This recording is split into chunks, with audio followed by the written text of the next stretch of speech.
उत्तर प्रदेश के यशस्वी मुख्यमंत्री योगी आदित्यनाथ जी कल प्रबुद्ध सम्मेलन करने के लिए मेरठ की पावन धरती पर आ रहे हैं।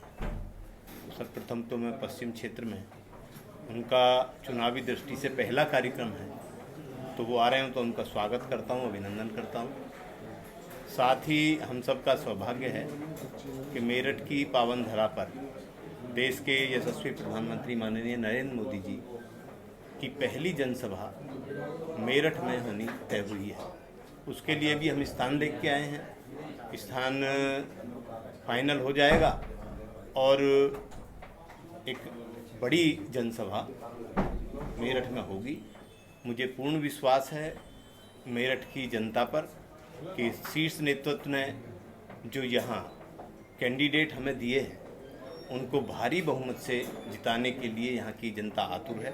और माननीय प्रधानमंत्री जी के यहाँ आगमन पर यहाँ की जनता उनके स्वागत के लिए, अभिनंदन के लिए जाएगी, उनको सुनने जाएगी।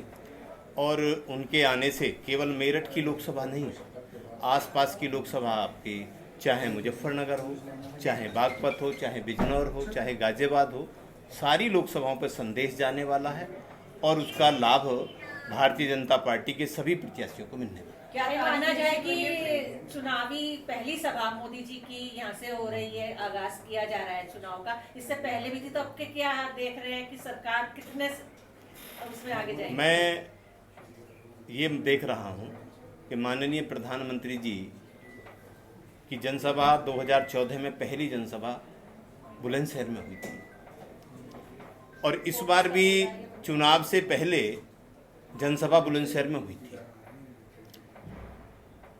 उसके बाद में मेरठ में जनसभा पहले भी हुई थी, अब भी हो रही है। मुझे पूर्ण विश्वास है पश्चिमी क्षेत्र में हमारी 14 लोकसभा है, उनके आने से हमें मजबूती मिलेगी और हम 2014 का इतिहास पश्चिम क्षेत्र में दोबारा दोहराने वाले हैं और 14 की 14 लोकसभा हम पश्चिम क्षेत्र की जीतने वाले हैं। कोई सीट ऐसी है जिसमें आपको थोड़ा डर हो? कोई डर नहीं है, कोई मुकाबले में नहीं है। आज स्थिति ये है कि विपक्ष के जो प्रत्याशी घोषित हुए हैं वो आज तक जनता के बीच जाने की हिम्मत नहीं जुटा पाए हैं। मुझे ऐसा लगता है कि वो नामांकन करने में भी संकोच कर रहे हैं। और आपके माध्यम से मैं बताना चाहता हूँ, देश की जनता का विश्वास देश के यशस्वी प्रधानमंत्री माननीय नरेंद्र मोदी जी पर है। उत्तर प्रदेश की जनता का विश्वास उत्तर प्रदेश के यशस्वी मुख्यमंत्री योगी आदित्यनाथ जी पर है। और माननीय प्रधानमंत्री जी की जन कल्याण की योजनाएं जितनी उत्तर प्रदेश में आई हैं उनको ज़मीन पर उतारने का काम माननीय योगी जी ने किया है।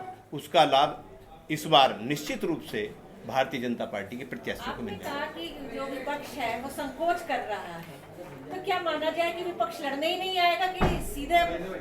मैं ये तो नहीं कह सकता कि लड़ने नहीं आएगा, लेकिन मुझे नहीं लगता कि उनके अंदर ऊर्जा भी है कि वो सामना कर सकें। और मुझे इतना विश्वास है इस पश्चिम उत्तर प्रदेश की जनता जनार्दन पर और विशेष रूप से मेरठ के वासियों के ऊपर कि चुनाव कोई भी लड़ो उसकी जमानत जब्त कराने का काम यहाँ के लोग करेंगे। भारतीय जनता पार्टी के प्रत्याशी को अपना समर्थन देंगे। अध्यक्ष जी, 30 तारीख को ही अमित शाह जी की रैली भी प्रस्तावित है, तो क्या मोदी की रैली स्थगित हो सकती है?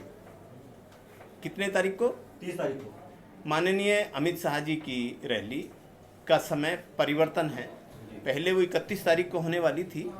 मुझे नहीं लगता कि जब प्रधानमंत्री जी यहाँ रहेंगे तो उनकी जनसभा आगे पीछे हो सकती है। और यदि 30 को भी होगी तो हम उसको करेंगे।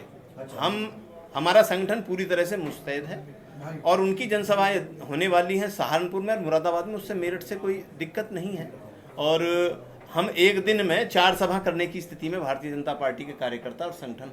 अध्यक्ष जी, ये बताइए, बीजेपी को सीट मिल जाएगी लोकसभा की, पर आम जनता को क्या मिलेगा? बॉम्बे से आगे वो रहेंगे अरुण गोविल जी? मैं इतना कहूँगा, अरुण गोविल जी इस देश के वो परिचित चेहरा हैं जिसको हर व्यक्ति जानता है और उनका जन्म मेरठ में हुआ है, उनका लालन पालन मेरठ में हुआ है। मैं भारतीय जनता पार्टी का कार्यकर्ता हूँ। मुझे किसी को इस दृष्टि से नहीं देखना है कोई कहाँ से आ रहा है, कहाँ से रह रहा है। मेरा लक्ष्य ये है कि हर हाल में 14 सीट जीतनी है और यहाँ के जनमानस से अपील करके अरुण गोविल जी को भारी बहुमत से जिताने का। तो ये नहीं, जीत जिताने भारतीय देंगे, उसके जनता बारे में पार्टी बताएं। की है या राम के चेहरे की होगी? वो यहाँ एक भारतीय जनता पार्टी के कार्यकर्ता के रूप में चुनाव लड़ रहे हैं। ये हम सबका सौभाग्य है कि उन्होंने रामायण जो हमारा सीरियल था उसमें राम की भूमिका का निर्वहन किया था, उसका भी लाभ हमें मिलेगा। क्या गोविंद जी मेरठ में रहेंगे?